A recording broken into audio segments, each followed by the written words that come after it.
2 തിമോത്തിയോസ് 3:16-17 എല്ലാ തിരുവെഴുത്തും ദൈവശ്വാസീയമാകയാൽ ദൈവത്തിൻ്റെ മനുഷ്യൻ സകല സൽപ്രവർത്തിക്കും വക പ്രാപിച്ച് തികഞ്ഞവനാകേണ്ടതിന് ഉപദേശത്തിനും ശാസനത്തിനും ഗുണീകരണത്തിനും നീതിയിലെ അഭ്യാസത്തിനും പ്രയോജനമുള്ളത് ആകുന്നു.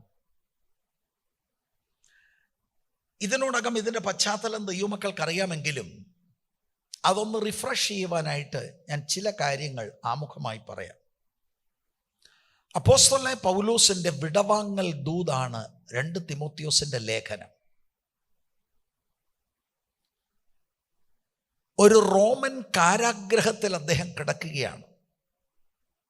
ആദ്യത്തെ പ്രാവശ്യം കാരാഗ്രഹത്തിൽ അദ്ദേഹത്തെ ആക്കിയപ്പോൾ അദ്ദേഹത്തിന് പ്രത്യാശയുണ്ടായിരുന്നു പുറത്തു വരുമെന്ന്. അങ്ങനെ തന്നെ അദ്ദേഹം പുറത്തു വരികയുണ്ടായി. എന്നാൽ ഈ രണ്ടാമത്തെ ഇംപ്രിസൺമെൻറ്റിൽ അദ്ദേഹം പുറത്തു വരത്തില്ല എന്നുള്ള ഉറപ്പ് അദ്ദേഹത്തിനുണ്ടായി.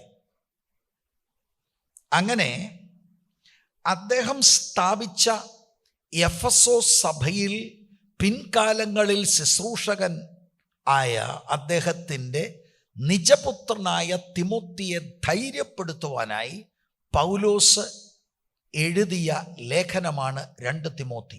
ഇത് അദ്ദേഹത്തിൻ്റെ ഫെയർവെൽ മെസ്സേജാണ്. പ്രത്യേകിച്ച് 2 തിമോത്തി 4-6 മുതലുള്ള വാക്യങ്ങളിൽ അത് വളരെ വ്യക്തമാണ്.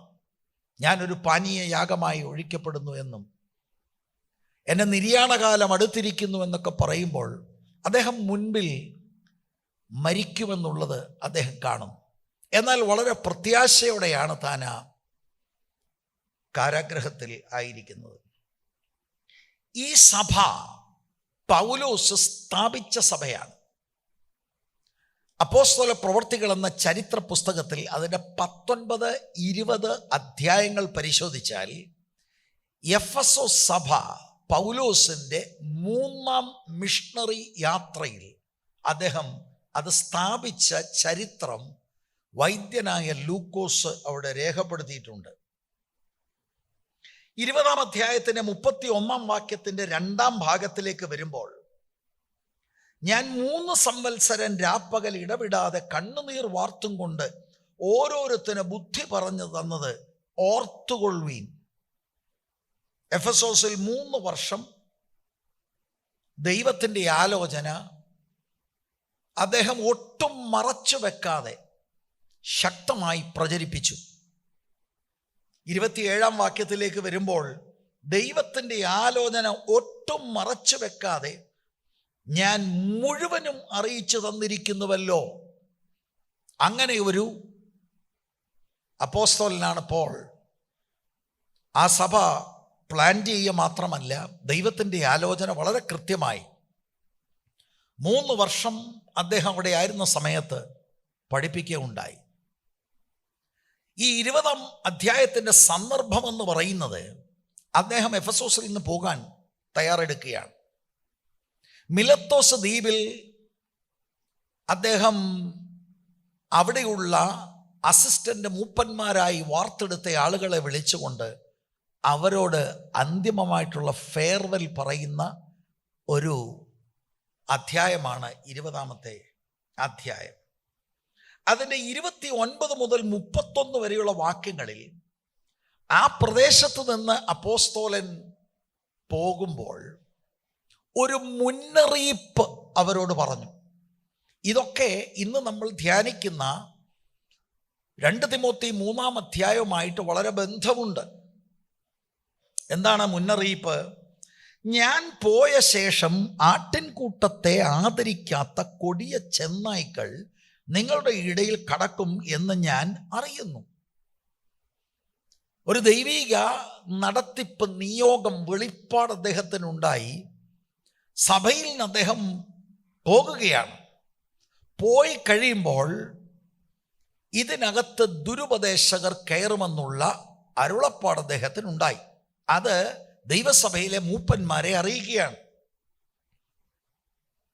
ശിഷ്യന്മാരെ തങ്ങളുടെ പിന്നാലെ വലിച്ചു കളയുവാനായി വിപരീതോപദേശം പ്രസ്താവിക്കുന്ന പുരുഷന്മാർ നിങ്ങളുടെ ഇടയിൽ നിന്നും എഴുന്നേൽക്കും. വെളിയിൽ നിന്ന് കടക്ക് മാത്രമല്ല, അകത്തുള്ളവരെ പൊളിയൂട്ട് ചെയ്ത് അകത്തു നിന്നും എഴുന്നേൽക്കുമെന്നാണ് അദ്ദേഹം അവർക്കൊരു മുന്നറിയിപ്പ് കൊടുക്കുന്നത്. എന്നിട്ട് അടുത്ത വാക്യത്തിൽ, അതുകൊണ്ട് ഉണർന്നിരിപ്പീൻ, ഞാൻ 3 സംവത്സരം രാപ്പകൽ ഇടവിടാതെ കണ്ണുനീർ വാർത്തും കൊണ്ട് ഓരോരുത്തരും ബുദ്ധി പറഞ്ഞു തന്നത് ഓർത്തുകൊള്ളുവീൻ. പൗലോസ് ഈ പ്രവചിച്ചതുപോലെ, ഈ മുന്നറിയിപ്പ് അറിയിച്ചതുപോലെ തന്നെ ദുരുപദേശകർ അദ്ദേഹം അവിടുന്ന് പോയ ശേഷം എഫെസോസ് സഭയിൽ പ്രവേശിച്ചു.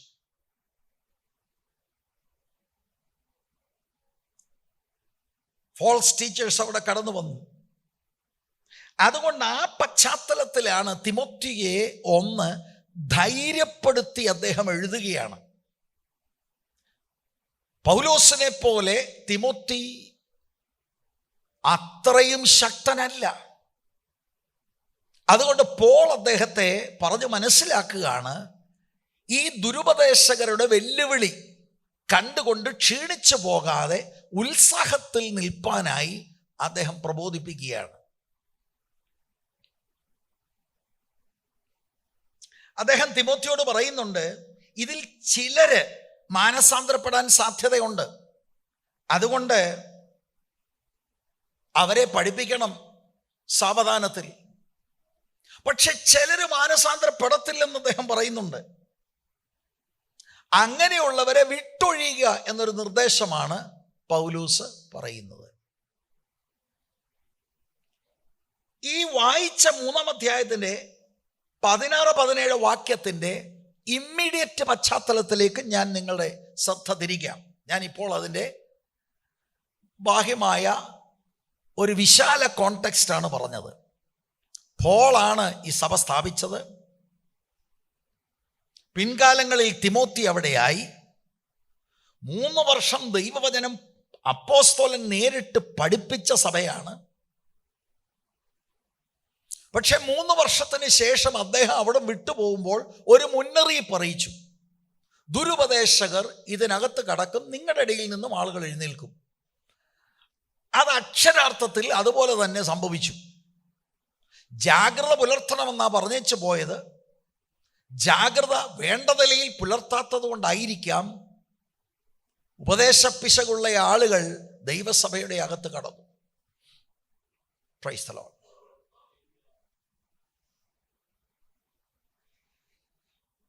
മൂന്നാം അധ്യായം അദ്ദേഹം തുടങ്ങുന്നത്, അന്ത്യകാലത്ത് ദുർഘട സമയങ്ങൾ വരുമെന്നറിയുക. യൗവനക്കാരനായ ശുശ്രൂഷകനോട് പറയുകയാണ്, വിശ്വാസത്യാഗം വ്യാപകമായി സംഭവിക്കും, അത് നീ അറിയണം. ദുർഘട സമയം, ടെറിബിൾ ടൈംസ്, ഡിഫിക്കൽട്ട് ടൈംസ്, ഒരു ക്രിസ്ത്യാനിയായി ജീവിക്കാൻ പാടുള്ള സമയം വരും. ഇത് നീ അറിയണം എന്ന് 1-ാം വാക്യത്തിൽ നമ്മൾ കാണും. 1 മുതൽ 9 വരെയുള്ള വാക്യങ്ങളിലാണ് തിമോത്തിയോട് പറയുകയാണ്, ഇങ്ങനെ വ്യാപകമായി ആളുകൾ വചനത്തിൻ്റെ പഥ്യ ഉപദേശം വിട്ട് മൂല്യച്യുതി സംഭവിക്കുന്ന സ്വഭാവം ദൈവവചന അടിസ്ഥാനത്തിലല്ലാത്ത ഒരു കാലഘട്ടം വരുമെന്നുള്ള മുന്നറിയിപ്പ് കൊടുക്കുകയാണ്. 1-ാം വാക്യത്തിലും 5-ാം വാക്യത്തിലും 2 നിർദ്ദേശങ്ങൾ. 1-ാം വാക്യത്തിൽ നീ ഇത് അറിയുക. എന്തിനാണ് അങ്ങനെ പറയുന്നത്? ഇത് മുൻകൂട്ടി അറിഞ്ഞാൽ ആടാതെ പതറിപ്പോകാതെ പാസ്റ്റർക്ക് നിൽക്കാൻ കഴിയും. അറിയത്തില്ല ഒരു കാര്യം പെട്ടെന്ന് സംഭവിക്കുകയാണെങ്കിൽ തിമോത്തി ആടിപ്പോകും. അതുകൊണ്ട് നീ കാര്യം അറിയണമെന്ന് അദ്ദേഹം ആത്മാവിൽ എഴുതുകയാണ്. എന്നിട്ട് 5-ാം വാക്യത്തിൽ ഒരു നിർദ്ദേശമുണ്ട്, അങ്ങനെയുള്ളവരെ വിട്ടൊഴിയുക. 2 നിർദ്ദേശങ്ങളാണ് 1-ാം വാക്യത്തിലും 5-ാം വാക്യത്തിലും കാണുന്നത്. ദൈവവചനത്തിൻ്റെ പഥ്യ ഉപദേശത്തിൽ നിൽക്കാത്ത ആളുകളെ അവരിൽ നിന്ന് ഒഴിയുക, അവരെ അവോയ്ഡ് ചെയ്യുക എന്നതാണ് എഴുതിയിരിക്കുന്നത്. അപ്പം ഇത് വളരെ നമ്മൾ മനസ്സിലാക്കണം. ഇതായിരുന്നു ഈ ചർച്ചിനോട് ദൈവത്തിന് വളരെ ശക്തമായി പറയാനുണ്ടായിരുന്ന ഒരു ദൂത്. സഭാ ചരിത്രത്തിൽ ഓരോ ഘട്ടങ്ങളും വന്നിട്ടുണ്ട്. അപ്പോസ്റ്റസി സംഭവിക്കുന്ന, വിശ്വാസത്യാഗം സംഭവിക്കുന്ന ഘട്ടങ്ങൾ എല്ലായ്പ്പോഴും അങ്ങനെ ആയിരുന്നെന്നല്ല, ദുർഘട സമയങ്ങൾ സഭാചരിത്രത്തിൽ എക്കാലഘട്ടത്തിലും ഉണ്ടായിട്ടുണ്ട്. ഇക്കാലഘട്ടത്തിലും ദൈവസഭ അങ്ങനെ ഒരു ഘട്ടത്തിലൂടെ കടന്നു പോവുകയാണ്. ഞാൻ തെളിച്ചു പറഞ്ഞാൽ ഈ പ്രാദേശിക സഭയും അങ്ങനെ കടന്നു പോവുകയാണ്. പലരുടെയും വിശ്വാസം തണുത്തുപോയ സമയം, വിശ്വാസം ത്യജിക്കുന്ന സമയം. Price the Lord. അതുകൊണ്ടാണ് ദൈവത്തിന് നമ്മളോട് ഈ കാര്യങ്ങൾ വളരെ ഹൃദ്യമായിട്ട് ഇടപെടുവാനുള്ളത്. അപ്പൊ തിമോത്തി അന്ന് ജീവിച്ച ആ കാലഘട്ടത്തിലും അങ്ങനെ ഒരു വിശ്വാസത്യാഗം ഉണ്ടായി. ഇപ്പോൾ നമ്മുടെ കാലഘട്ടത്തിലും ഇതുപോലുള്ള ഡേഞ്ചറസ് ആയിട്ടുള്ള, ടെറിബിൾ ആയിട്ടുള്ള ഒരു ഡിഫിക്കൽട്ട് സമയം ഉണ്ട്. അപ്പൊ യേശുക്രിസ്തുവിന്റെ ഒന്നാം വരവിനും രണ്ടാം വരവിനും ഇടയ്ക്കുള്ള സഭായുഗത്തിൽ ഓരോ ഘട്ടങ്ങളിലും ഇങ്ങനെയുള്ള സമയങ്ങൾ ഉണ്ടാകും എന്നതാണ് ഈ പ്രവചനം പറയുന്നത്. എന്നിട്ട് 2 മുതൽ 4 വരെയുള്ള വാക്യങ്ങളിൽ 18 കൂട്ടം വൈസസ് ആണ് പൗലോസ് വിശദീകരിക്കുന്നത്. ആ 18 കൂട്ടം കാര്യങ്ങളാണ് ദൈവസഭയിൽ ഉള്ള ആളുകളുടെ സ്വഭാവം. അത് വചനവിരുദ്ധമാണ്. സ്വഭാവം അങ്ങനെ തരം താഴ്ന്ന അനുഭവത്തിലാകും. ദൈവവചനം വിടും. എന്നിട്ട് 5-ാം വാക്യത്തിൽ അതിനെ ക്രോഡീകരിച്ചു കൊണ്ട് എഴുതുകയാണ്, ഭക്തിയുടെ വേഷം ധരിച്ച് അതിൻ്റെ ശക്തിയെ ത്യജിക്കുന്നവരുമായിരിക്കും. അങ്ങനെയുള്ളവരെ വിട്ടൊഴിയുക. ഇവർ ദൈവവചനപ്രകാരം പോകത്തില്ല. എത്ര ഉപദേശിച്ചാലും പോകത്തില്ല. അവർക്ക് വിശ്വാസത്യാഗം സംഭവിച്ചിരിക്കുകയാണ്. അങ്ങനെയുള്ളവരെ കുറിച്ച് അവോയ്ഡ് ദം എന്നതാണ് ദൈവത്തിൻ്റെ വചനം നമ്മെ പഠിപ്പിക്കുന്നത്. ചിലരെ സംബന്ധിച്ചിടത്തോളം അവർ മാനസാന്തരപ്പെടാൻ സാധ്യതയുണ്ട്. അവരോട് സാവകാശമായി വചനം പറഞ്ഞു കൊടുക്കണം. പക്ഷെ ചിലർ മാനസാന്തരപ്പെടത്തില്ല. അവരെ സംബന്ധിച്ചോളം ചെയ്യേണ്ടത് അവോയ്ഡ് ചെയ്യുക എന്നുള്ളതാണ്. അപ്പൊ ഇങ്ങനെയുള്ള ആളുകൾ തിമോത്തിയുടെ പാസ്റ്ററായിരിക്കുന്ന എഫെസോസ് സഭയിൽ ഉണ്ടായി. അത്ഭുതകരമായിട്ട് നമുക്ക് തോന്നും. പൗലോസ് തുടങ്ങിയ സഭ, പൗലോസ് പഠിപ്പിച്ച സഭ, പൗലോസിന്റെ കൂടെ നടന്ന് ദൈവവചനം അഭ്യസിച്ച തിമോത്തി പാസ്റ്ററായിരിക്കുന്ന സഭയിൽ ഇങ്ങനെയൊക്കെ ഉണ്ടാകുമോ? ഉണ്ടായി. എക്കാലത്തും ഇങ്ങനെ ഉണ്ടാകും. ഇനിയുള്ള കാലം കർത്താവിന്റെ വരവ് താമസമെങ്കിലും ഉണ്ടാകും. ഈ കാലഘട്ടത്തിൽ ഉണ്ടാകുന്നു. ഈ ചർച്ചിൽ ഉണ്ടായി. വ്യാപകമായി കിടക്കുന്ന യൂണിവേഴ്സൽ ചർച്ചിൽ ഇപ്പോൾ ഇത് ഉണ്ടായിക്കൊണ്ടിരിക്കുന്നു. ഇത് വളരെ ഗൗരവമുള്ള കാര്യമാണ്. നമ്മളോടുള്ള മനസ്സലിവും സ്നേഹവും നിമിത്തം മാസങ്ങൾക്ക് മുമ്പ് ഈ ദൂത്, ദൈവത്തിൻ്റെ ആത്മാവ് നമുക്ക് തന്ന് അത് വിശദീകരിച്ച് മനസ്സിലാക്കുവാൻ ദൈവം സന്ദർഭവും സാവകാശവും തന്നു. എന്നിട്ടും പലർക്കും മനസ്സിലാകാതെ വീണുപോയി എന്നുള്ളതാണ് നമ്മളെ അത്ഭുതപ്പെടുത്തുന്ന വിഷയം. ഞാൻ ഇന്നതുപോലെ ഓർക്കുന്നു, ഇതാദ്യമായിട്ട് ഞാൻ സംസാരിച്ചത്. എനിക്കതിൻ്റെ ആദ്യത്തെ വാക്യം ഒന്ന് പറയാൻ ഒരു പ്രകാശനമുണ്ടായി. ഒരു വീട്ട് പ്രാർത്ഥന നടക്കുകയാണ്. സഹോദരൻ ആൽബി പാട്ടുകൾ പാടി ആരാധനയ്ക്ക് നേതൃത്വം കൊടുക്കുകയാണ്. ഒരു പ്രാവശ്യം കൂടെ അതിൻ്റെ കുറിവാക്യം ഒന്ന് വായിക്കാമെന്നും കണ്ട് 3-ാം അധ്യായത്തിൻ്റെ 1-ാം വാക്യം തുടങ്ങിയത് എനിക്കറിയാം. You must understand this. ഇംഗ്ലീഷിൽ അത് ഞാൻ വായിച്ചപ്പോൾ അക്ഷരാർത്ഥത്തിൽ അവിടെ ഇരുന്ന് ഞാൻ കരഞ്ഞു. നീ ഇത് മനസ്സിലാക്കണം. ദൈവത്തിൻ്റെ ആത്മാവ് എന്നോട് സംസാരിക്കുന്നതായിട്ട് എനിക്ക് തോന്നി. എന്നിട്ട് അന്ന് ഞാൻ ഓർക്കുന്നു, ഞാൻ എഴുന്നേറ്റ് ആ വാക്യാംശത്തെ ആധാരമാക്കി അവിടെ ഒരു 45 മിനിറ്റെങ്കിലും ആ വീട്ടുപ്രാർത്ഥനയിൽ ഞാൻ പ്രസംഗിച്ചു. അതിനുശേഷം നടന്നത് മുഴുവനും അന്ന് പറഞ്ഞ ദൂതും അതിനുശേഷം പറയുന്ന ആ വചനത്തിൻ്റെ ദൂതിൻ്റെ ചുരുളുകൾ അഴിയുന്നത് പോലെ ഓരോ സംഭവങ്ങൾ ഉണ്ടാകുകയായിരുന്നു. സ്തോത്രം. ഇന്നും എനിക്ക് നിങ്ങളോട് അഭ്യർത്ഥനയുള്ളത്, ദൈവത്തിൻ്റെ ആത്മാവ് ഈ ദൈവത്തിൻ്റെ വചനത്താൽ നിങ്ങളുടെ കണ്ണുകൾ തുറക്കണം. വ്യക്തികളല്ല നമുക്ക് വിഷയം, നമുക്ക് കാര്യമുള്ളത് ദൈവത്തോടാണ്. ദൈവം എന്താണ് തിരുവെഴുത്തിൽ പറയുന്നത്? എന്താണ് ദൈവത്തിൻ്റെ ആത്മാവ് പറയുന്നത്? ദൈവത്തിൻ്റെ ആത്മാവ് ദൈവവചനത്തിലൂടെയാണ് ഇടപെടുന്നത്. പ്രസംഗിയുടെ മനസ്സിൽ തോന്നുന്ന എന്തെങ്കിലും കാര്യങ്ങൾ വിളമ്പി ഇതാണ് ദൈവാലോചന എന്ന് പറയുന്ന ശൈലിയല്ല നമുക്കുള്ളത്. ദൈവത്തിൻ്റെ വചനത്തിൻ്റെ പ്രേരണ കിട്ടുമ്പോൾ വചനം അതെന്താണ് സംസാരിക്കുന്നത് മനസ്സിലാക്കി പശ്ചാത്തലത്തിൽ നിന്നുകൊണ്ട് വ്യാഖ്യാനിക്കുമ്പോൾ ദൈവസഭയോടുള്ള ദൂതാണ്. ഇത് നമ്മൾ മനസ്സിലാക്കണം. മനസ്സിലാക്കിയാൽ ദുഃഖിക്കേണ്ടി വരില്ല. മനസ്സിലായില്ല, ഇതൊക്കെ ഒരു തമാശ പോലെ തോന്നിയാൽ ദുഃഖിക്കേണ്ടി വരും. Price the Lord. ഭക്തിയുടെ വേഷം ധരിച്ചതിൻ്റെ ശക്തിയെ ത്യജിക്കുന്നവരുമായിരിക്കും എന്ന് പറഞ്ഞാൽ എന്താ? ഈ കൂട്ടര് അവിശ്വാസികളാകുന്ന ലോകത്തെക്കുറിച്ചല്ല. അന്ത്യകാലത്തെ ദുർഘട സമയം വരുമെന്ന് പറഞ്ഞാൽ കൊറോണ ഉണ്ടാകുമെന്നോ വെള്ളപ്പൊക്കം വരുമെന്നോ സുനാമി അടിക്കുമെന്നോ അല്ല. ദൈവസഭയ്ക്കകത്തുള്ള മെമ്പേഴ്സ് എന്ന് കരുതപ്പെടുന്ന ആളുകൾക്ക് വിശ്വാസ ത്യാഗം സംഭവിക്കും. അവർക്ക് ദൈവവചനം വേണ്ടാതെ വരും. അവർ ദൈവകൃപ വിടും. പക്ഷേ അവര് വർഷിപ്പ് സർവീസിന് വരും, പാട്ട് വേണേ പാടും, ദശാംശം വേണേ കൊടുക്കും, സ്വോത്രാഴ്ച വേണേ ഇടും.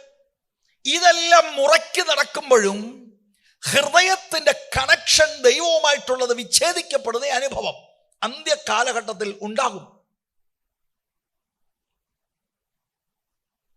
വളരെ ഭക്തിയോടും വിശുദ്ധ ആണ് എന്നൊക്കെ നമുക്ക് തോന്നിപ്പോവും. പക്ഷെ ഇത് മുഴുവനും നാടകമാണ്. ഇത് മുഴുവനും വേഷം കെട്ടാണ്. പുറത്ത് കാണിക്കുന്നത് പോലെ ജീവിക്കാനുള്ള ആന്തരിക ആത്മാവിൻ്റെ ബലമില്ലാത്ത ആളുകൾ. ഇതിന് ശേഷം 6 മുതൽ 9 വരെയുള്ള വാക്യം, 1 മുതൽ 9 വരെയാണ് തിമോത്തിക്കുള്ള വാണിംഗ് കൊടുക്കുകയാണ്. ഇതാണ് പ്രതീക്ഷിക്കേണ്ടത്. ആദ്യത്തെ 5 വാക്യങ്ങൾ എന്താണെന്ന് ഒന്നുകൂടെ നമ്മുടെ മനസ്സൊന്ന് റിഫ്രഷ് ചെയ്തു.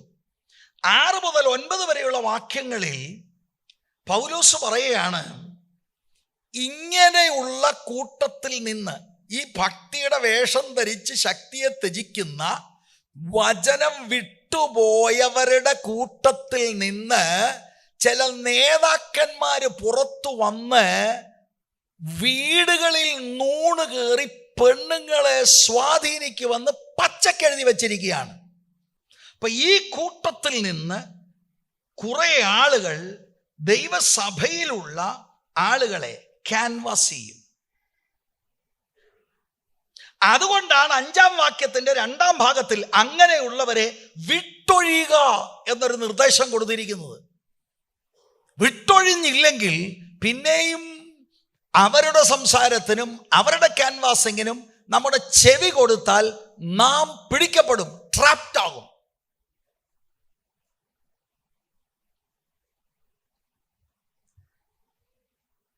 എന്താണ് ഇവരുടെ അപകടം? 3 കാര്യങ്ങൾ നമുക്ക് കാണാൻ കഴിയും. 7-ാം വാക്യത്തിന്റെ 3-ാം ഭാഗം പറയുന്നത് ഈ കൂട്ടത്തിലുള്ളവരാകുന്നു. For among them, out of these. 2 മുതൽ 5 വരെയുള്ള വാക്യങ്ങളിൽ എഴുതിയിരിക്കുന്ന ആളുകളിൽ നിന്നാണ് ഈ കൂട്ടത്തിലുള്ളവർ ആകുന്നു എന്ന് പറയുന്നത്. എന്തൊക്കെയാ അവർ ചെയ്യുന്നത്? 6-ാം വാക്യത്തിൽ നൂണ് കടക്കും ഇവര്, 7-ാം വാക്യത്തിൽ സ്വാധീനമാക്കുകയും 8-ാം വാക്യത്തിൽ സത്യത്തോട് മറുത്തു നിൽക്കുന്നവർ. ഇങ്ങനെ 3 കാര്യങ്ങളാണ് ഇങ്ങനെ വീടുകളിൽ നൂണ് കടന്ന് ക്യാൻവാസ് ചെയ്യുന്ന ആളുകളുടെ പ്രത്യേകത. ഇനിയുമെങ്കിലും ഇത് ബൈബിളാണ്, ഇതിന് മാറ്റമില്ല പ്രിയരെ, ഇതിന് മാറ്റമില്ല. നിങ്ങൾക്ക് എൻ്റെ ശൈലി ഇഷ്ടമല്ലെങ്കിലും ബൈബിളിന് മാറ്റമില്ലല്ലോ.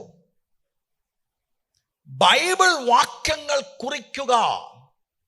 അന്ത്യകാലത്ത് ദുർഘട സമയങ്ങൾ വരും. കാരാഗ്രഹത്തിൽ കിടക്കുകയാണ് അദ്ദേഹം, ഈ ലോകത്തിൽ നിന്ന് മാറ്റപ്പെടാൻ പോകുകയാണ്. ദൈവസഭ കടന്നു പോകുന്ന ആ ഡേഞ്ചറസ് സിറ്റുവേഷൻ കണ്ട് അത് കൈകാര്യം ചെയ്യുവാനുള്ള ധൈര്യം പകരുകയാണ് പൗലോസ്. അപ്പോൾ പൗലോസ് പറഞ്ഞു കൊടുക്കുകയാണ്, സാഹചര്യം ഇങ്ങനെയായിരിക്കും. ദൈവകൃപ വിട്ട ആളുകൾ അന്യപ്പെട്ടു പോകും. ബഹുഭൂരിപക്ഷം ആളുകൾ ഇന്ന് അങ്ങനെയാണ്. ലോകവ്യാപകമായിട്ട് അങ്ങനെയാണ്. അപ്പൊ ഇതൊരു വലിയ മുന്നറിയിപ്പാണ് പ്രിയമുള്ളവരെ. എന്നിട്ട് ഇങ്ങനെയുള്ളവരുടെ കൂട്ടത്തിനകത്ത് നിന്ന് അവരുടെ വിപരീതോപദേശം പ്രചരിപ്പിക്കാൻ അവര് ചിലരെ ടാർഗറ്റ് ചെയ്യും. പ്രത്യേകിച്ച് ഇവിടെ പെണ്ണുങ്ങൾ എന്ന കാര്യമാണ്. പാപങ്ങളെ പേറിക്കൊണ്ട് നടക്കുന്ന, അവർക്ക് സുവിശേഷത്താൽ പാപത്തിൽ നിന്നുള്ള ഒരു വിമോചനം ഉണ്ടായിട്ടില്ല. പാപങ്ങളെ പേറിക്കൊണ്ട് നടക്കുന്ന, എപ്പോഴും പഠിച്ചിട്ടും പഠിക്കാത്ത കുറെ ആളുകൾ, എത്ര പറഞ്ഞാലും മനസ്സിലാകത്തില്ല. കാരണം അവർക്കൊരു സ്റ്റാൻഡുണ്ട്, അവർക്കറിയാനില്ല. അങ്ങനെയുള്ള ബലഹീന ആളുകളെ ഇക്കൂട്ടർ ക്യാൻവാസ് ചെയ്ത് അവരെ നിയന്ത്രിക്കും. അതാണ് എഴുതിയിരിക്കുന്നത്, സ്വാധീനമാക്കുക, അവരെ ക്യാപ്റ്റീവ്സ് ആക്കും. പിന്നെ കയറി വന്നവൻ നിയന്ത്രിക്കുന്നത് പോലെ നടക്കുകയുള്ളൂ. ഭീകരമാണ്, ഭയാനകമാണ്. പക്ഷെ ഞാൻ ദൈവത്തിന് സ്തോത്രം ചെയ്യുന്നു, ദൈവം നമ്മെ അറിയിക്കാതെ ഒരു കാര്യവും ദൈവം ചെയ്യത്തില്ല. ദൈവം മുൻകൂട്ടി ആപത്തും അപകടത്തെ അറിയിച്ചതാണ്.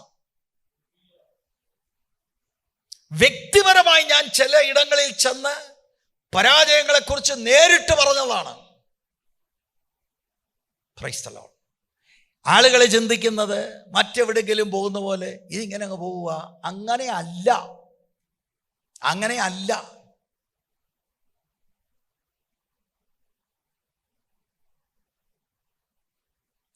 തിമോത്തിക്ക് വളരെ കൃത്യമായി മനസ്സിലാക്കണം, ദൈവവചനത്തോടൊരു എതിർപ്പ് അന്ത്യകാലഘട്ടത്തിൽ ഉണ്ടാകും.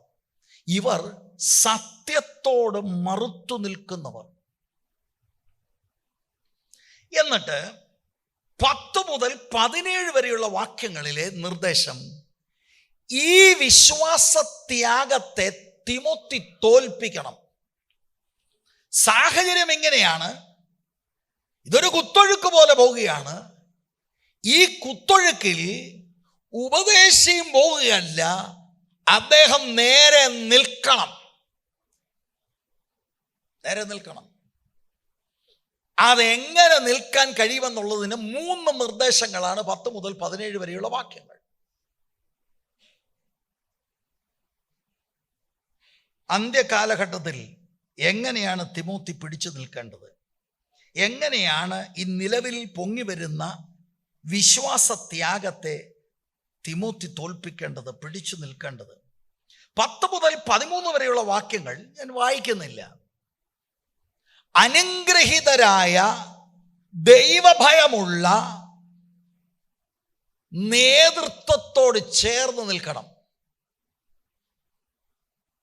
അതാണ് പൗലോസ് പറയുന്നത്, നിനക്ക് എൻ്റെ ഉപദേശം അറിയാമല്ലോ, എൻ്റെ നടപ്പറിയാമല്ലോ, എൻ്റെ ഉദ്ദേശം അറിയാമല്ലോ. ഗോഡ്ലി ലീഡേഴ്സ് ഉണ്ടെങ്കിൽ സ്റ്റാൻഡ് വിത്ത് ദം. അവരുടെ ഉപദേശം കേൾക്ക്, അവരെന്താണ് ആലോചന പറയുന്നതെന്ന് മനസ്സിലാക്ക്. 2, 14, 15 വാക്യത്തിൽ, 15-ാം വാക്യം നമ്മൾ ചിന്തിച്ചിട്ടുള്ളതാണ്. കുട്ടിക്കാലം മുതലേ പഠിച്ച ദൈവത്തിൻ്റെ വചനം, പഠിച്ച വചനത്തിൽ നിശ്ചയം പ്രാപിച്ച ദൈവത്തിൻ്റെ വചനം, അതിൽ നീ നിൽക്കണം. ദൈവത്തിൻ്റെ വചനത്തിൽ നീ നിൽക്കണം. എന്നിട്ട് ഇതിനോട് ചേർന്ന് കിടക്കുകയാണ് 16-17 വാക്യത്തിൽ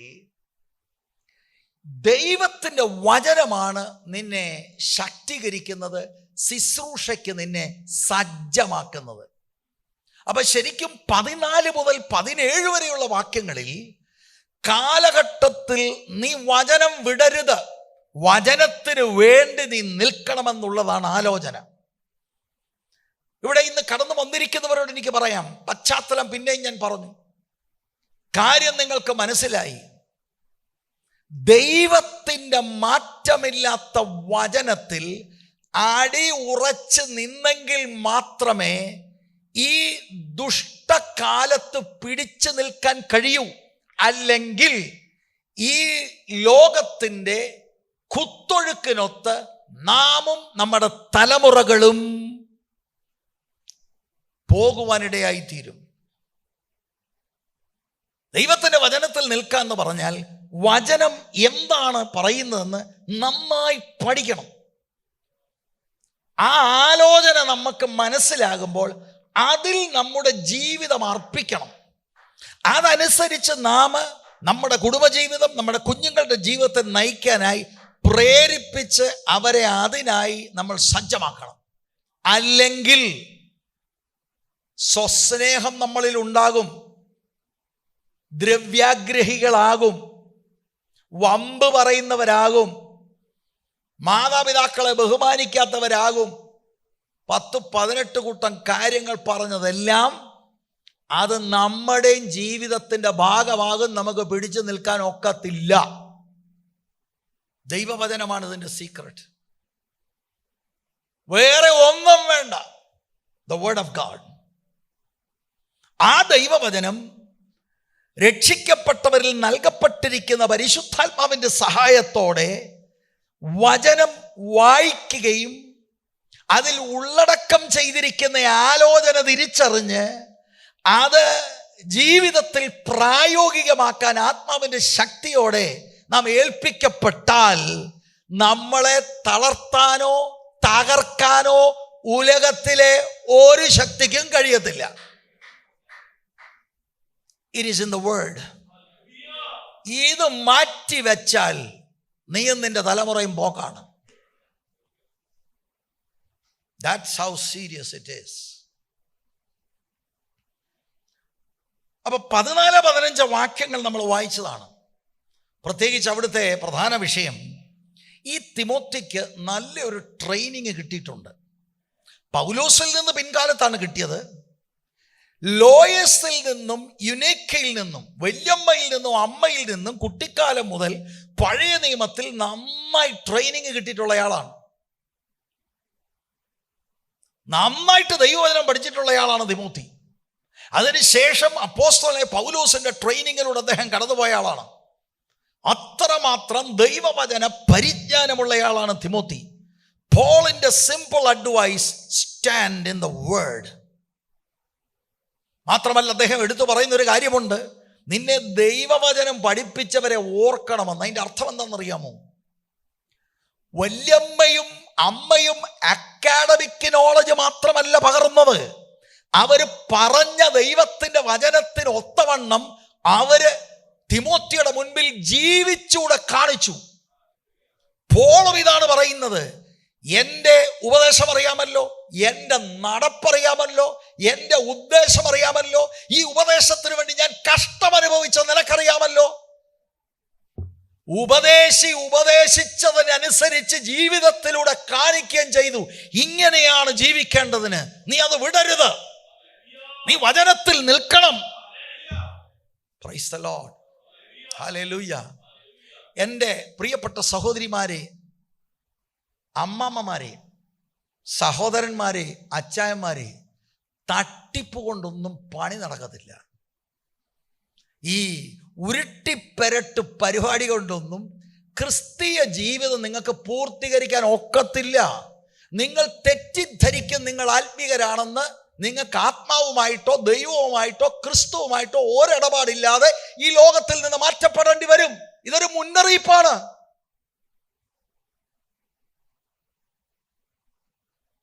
ക്രിസ്തീയ ജീവിതം വളരെ കെയർഫുൾ ആകേണ്ടതാണ്. ക്രിസ്തീയ ജീവിതം സീരിയസ് ആണ്. ക്രിസ്തീയ ജീവിതത്തിൻ്റെ ആധാരം ദൈവത്തിൻ്റെ വചനമാണ്. നമ്മളൊരു ഷോ കാണിക്കുന്നതല്ല ക്രിസ്തീയ ജീവിതം. എനിക്കങ്ങനെ വേണ്ട ഒരു ഷോ കാണിക്കാം, അതല്ല ക്രിസ്തീയ ജീവിതം. അത് സ്വയവഞ്ചനയാണ്. നമുക്കെന്ത് നേട്ടം അതുകൊണ്ടുണ്ട്? വളരെ സൂക്ഷിക്കണം, വളരെ സൂക്ഷിക്കണം. ഇതുകൊണ്ടാണ് 5-ാം വാക്യത്തിൻ്റെ 2-ാം ഭാഗത്ത് അവരെ അവോയ്ഡ് ചെയ്യുക. അവൻ കേറി പറ്റിയാൽ പോക്ക. ചിലര് മാനസാന്തരപ്പെടും, അവരോട് സാവധാനത്തിൽ പറഞ്ഞുകൂടാ. ചിലര് പെടത്തില്ല, ചിലര് പെടത്തില്ല. അവർ ദൈവത്തെയും ക്രിസ്തുവിനെയും വചനത്തെയും തിരസ്കരിച്ചവരാണ്. അങ്ങനെയുള്ളവർ വീടുകളിൽ നുഴഞ്ഞു കയറി ക്യാൻവാസ് ചെയ്ത് ക്യാപ്റ്റിവേറ്റ് ചെയ്യുമെന്ന് പറഞ്ഞാൽ നമുക്ക് സ്വന്തമായി തീരുമാനമെടുക്കാൻ നമ്മളെ നിയന്ത്രിക്കുന്ന അനുഭവം ഉണ്ടാകും. ഓക്കെ, ഞാൻ എന്ത് ചെയ്യണം? You stand in the word. തിമോത്തിക്ക് കൊടുക്കുന്ന നിർദ്ദേശമാണ്. ഇത് മാത്രമല്ല, 2 ആഴ്ചയ്ക്ക് മുമ്പ് നമ്മൾ ചിന്തിച്ചതാണ്, 4:2 യു പ്രീച്ച് ദ വേർഡ്. വ്യക്തിപരമായി നിൽക്കേണ്ടത് വചനത്തിലാണ്. ശുശ്രൂഷയിൽ പ്രസംഗിക്കേണ്ടത് കിഴവിക്കഥയല്ല, ദൈവത്തിൻ്റെ മാറ്റമില്ലാത്ത വചനമാണ്. ഈ കാലഘട്ടത്തിന് ആവശ്യം ദൈവത്തിൻ്റെ വചനമാണ്. കർണരസകരമാകുന്ന കാര്യങ്ങൾ കേൾക്കുവാൻ ഊഹാമോഹങ്ങളുടെ മണ്ഡലത്തിലേക്ക് ആളുകൾ പാഞ്ഞുകൊണ്ടിരിക്കുമ്പോൾ, ഇവിടെ ഞാനൊരു കാര്യം പറയാം, ആര് വന്നാലും ആര് പോയാലും we stand in the word of God. കാരണം ദൈവവചനത്തിന് മാറ്റമില്ല. കർത്താവിൽ പ്രസിദ്ധനായിരിക്കുന്ന മാർട്ടിൻ ലോയിഡ് ജോൺസ് ഒരു സഭയിൽ ചാർജ് എടുത്തു. ഒരു കൊച്ചു സഭയാ. ചാർജ് എടുത്ത സമയത്താണ് അവിടെ കുറെ പ്രായമുള്ളവർ മാത്രമേ ഉള്ളൂ. അപ്പോൾ ആളൊട്ടുമില്ല. അപ്പോൾ അവരെല്ലാവരും കൂടെ ഒരു പുതിയ പരിപാടി ആവിഷ്കരിച്ചു. കാരണം ഈ വചനം വചനം വചനം എന്നൊന്നും പറഞ്ഞിരുന്നിട്ട് കാര്യമില്ല. എന്താണ് പുതിയ പരിപാടി? ശനിയാഴ്ച വൈകിട്ട് പ്രസംഗപീഠമെല്ലാം മാറ്റി ഒരു സൈഡിൽ വെച്ചിട്ട് ഇവിടെ ഒരു ഡ്രാമ കളി. അങ്ങനെ ആളുകളെ നമ്മുടെ എല്ലാ ശനിയാഴ്ച നമ്മുടെ ഇവിടെ ഡ്രാമ ഉണ്ട്. അങ്ങനെ ആളുകളെ കൂട്ടുക, ആ പരിപാടിയാണ്. മാർട്ടിൻ ലോയിഡ് ജോൺസ് അവിടെ ചാർജ് എടുത്ത ആദ്യത്തെ പ്രാവശ്യം ചെയ്തത്, ആദ്യ ഞായറാഴ്ചയാണെന്നാണ് എൻ്റെ തോന്നൽ, ഈ പുൾപിറ്റ് സ്റ്റേജിൻ്റെ ഒത്ത നടുക്ക് തറച്ച് വെച്ച് അദ്ദേഹം. എന്ന് പറഞ്ഞാൽ അതിൻ്റെ അർത്ഥം എന്താ? ദൈവവചനമാണ് കേന്ദ്ര വിഷയം. ദൈവവചനം പ്രസംഗിക്കപ്പെടും. വേറെ ഒരു ഡ്രാമയും ഈ ചർച്ചിൽ ഇല്ലെന്ന് അദ്ദേഹം പരസ്യമായി പറയുകയാണ്. എനിക്കും പറയാനുള്ളത് ഇതാണ്. കാരണം എന്താ? പാസ്റ്റർ എന്താ ഇതിങ്ങനെ അങ്ങ് ശടിക്കുന്നത്? എന്താ ഈ പാസ്റ്ററിനെ വാശി? എനിക്ക് ബൈബിളിൽ നിന്ന് കിട്ടിയ അറിവാണ് വചനത്തിലാണ് നിൽക്കേണ്ടത്. ഞാൻ നിങ്ങളെ ചതിക്കാൻ തയ്യാറല്ല. കാലമെല്ലാം കഴിയും, ഇന്ന് കാണുന്നതെല്ലാം അഴിയും. നിലനിൽക്കുന്നത് ഈ ദൈവത്തിൻ്റെ വചനമാണ്. എൻ്റെ ജോലി, ദൈവം എന്നെ ഏൽപ്പിച്ചിരിക്കുന്നത് ഇത് കൃത്യമായിട്ട് വ്യാഖ്യാനിച്ച് നിങ്ങളുടെ മുൻപിൽ കൊണ്ടുവരിക. നിങ്ങളിൽ ഒറ്റയാൾ നഷ്ടപ്പെടരുത്. എന്നാൽ നിങ്ങൾക്കിത് വേണ്ട, നിങ്ങളിത് പുറംകാലം കൊണ്ട് തട്ടിയിട്ട് നിങ്ങൾ പോകുകയാണ്. നിങ്ങളുടെ രക്തം നിങ്ങളുടെ മേൽ. I am not responsible. It is a very serious thing. It is a very, very serious thing. Praise the Lord. 16-17 വാക്യങ്ങൾ നമ്മൾ വായിച്ചതാണ്. ഒരു പ്രാവശ്യം കൂടെ ഞാൻ വായിക്കുന്നു. എല്ലാ തിരുവെഴുത്തും ദൈവശ്വാസികമാകിയാൽ ദൈവത്തിൻ്റെ മനുഷ്യൻ സകല സൽപ്രവൃത്തിക്കും വക പ്രാപിച്ച് തികഞ്ഞവനാകേണ്ടതിന് ഉപദേശത്തിനും ശാസനത്തിനും ഗുണീകരണത്തിനും നീതിയിലെ അഭ്യാസനത്തിനും പ്രയോജനമുള്ളത് ആകുന്നു. 16-17 വാക്യങ്ങൾ അപ്പോസ്തലനായ പൗലോസ് ശക്തമായി ദൈവവചനത്തിൻ്റെ പ്രാധാന്യതയാണ് പറയുന്നത്. ആ വാക്യം വായിച്ചപ്പോൾ തന്നെ നമുക്കത് ബോധ്യമായി എന്ന് ഞാൻ മനസ്സിലാക്കുന്നു. എന്നാൽ ഈ 2 വാക്യങ്ങളിൽ പ്രധാനമായി 2 പ്രധാനപ്പെട്ട സത്യങ്ങൾക്ക് ഊന്നൽ കൊടുത്തിട്ടുണ്ട്. അതിൽ ഒന്നാമത്തെ കാര്യം 16-ാം വാക്യത്തിൻ്റെ ആദ്യ ഭാഗം, എല്ലാ തിരുവെഴുത്തും ദൈവശ്വാസീയമാകയാൽ. ഒന്നാമത്തെ സത്യം, ദൈവത്തിൻ്റെ വചനം ഡിവൈൻലി ഇൻസ്പയർഡ് ആണ്. അതിനേക്കാൾ ഏറ്റവും നല്ലത് മലയാള ഭാഷ തന്നെയാണ്. ദൈവശ്വാസ്യമാണ്. ഇംഗ്ലീഷിൽ തർജ്ജമ ചെയ്താൽ ഗോഡ് ബ്രീത്ത്. ഇതാണ് ഒന്നാമത്തെ സത്യം. അത് ഞാൻ പിന്നീട് വിശദീകരിക്കാം. രണ്ടാമത്തേത് 16-ാം വാക്യത്തിൻ്റെ 2-ാം ഭാഗം 17-ാം വാക്യവും. രണ്ടാമത്തെ പ്രധാനപ്പെട്ട കാര്യം, ഈ ദൈവശ്വാസ്യമാകുന്ന ദൈവത്തിൻ്റെ വചനം ഇത് സഫിഷ്യൻ്റ് ആണ്. ഇത് മതി എനിക്ക്. തെറ്റില്ലാത്ത ദൈവത്തിൻ്റെ വചനം, മാറിപ്പോകാത്ത ദൈവത്തിൻ്റെ വചനം. This is sufficient in itself. എനിക്ക് വചനം മതി എൻ്റെ ജീവിതത്തിലെ എല്ലാ കാര്യത്തിലും. എനിക്കിതിനോടൊന്നും കൂട്ടേണ്ട കാര്യമില്ല, ഒന്നും കുറയ്ക്കേണ്ട കാര്യമില്ല. The word of God, sufficiency of scripture ആണ് ഇവിടെ കാണിക്കുന്നത്. രക്ഷിക്കപ്പെടാൻ നമുക്കറിയാം, 14-ാം വാക്യത്തിലുണ്ട്, രക്ഷയ്ക്ക് ജ്ഞാനിയാക്കുന്നതാണ് ഈ ദൈവത്തിൻ്റെ വചനം. രക്ഷിക്കപ്പെട്ടവന് വിശുദ്ധീകരണത്തിൽ ഈ ദൈവത്തിൻ്റെ വചനം, സാൽവേഷൻ, സാങ്ക്ടിഫിക്കേഷൻ, എല്ലാത്തിനും മതിയായതാണ് ദൈവത്തിൻ്റെ വചനം. എനിക്കിതിനപ്പുറത്തൊന്നും വേണ്ട. Price the Lord. ഇത് രണ്ടും ഞാൻ വിശദീകരിക്കാം. എന്നാൽ ഇപ്പോൾ ഈ രണ്ടാമത്തെ സഫിഷ്യൻസി ഓഫ് സ്ക്രിപ്ചർ എന്ന കാര്യം അല്പം കൂടെ ഒന്ന് തൊട്ട് നമുക്ക് മുന്നോട്ട് പോകാം. എൻ്റെ ജീവനും ഭക്തിക്കും ആവശ്യമുള്ളത് മുഴുവനും 66 പുസ്തകങ്ങൾ അടങ്ങിയ 40ഓളം എഴുത്തുകാരാൽ 1600ഓളം വർഷമെടുത്തുകൊണ്ട് എഴുതപ്പെട്ട ഈ മാറ്റമില്ലാത്ത ദൈവത്തിൻ്റെ തിരുവെഴുത്ത് വചനം എനിക്ക് മതിയായതാ. It's enough. നേരാന്നോ പാസ്റ്ററേ? വായിച്ചില്ലല്ലേ? നന്നായി വായിച്ച് പഠിക്കണം. മതിയായതാ.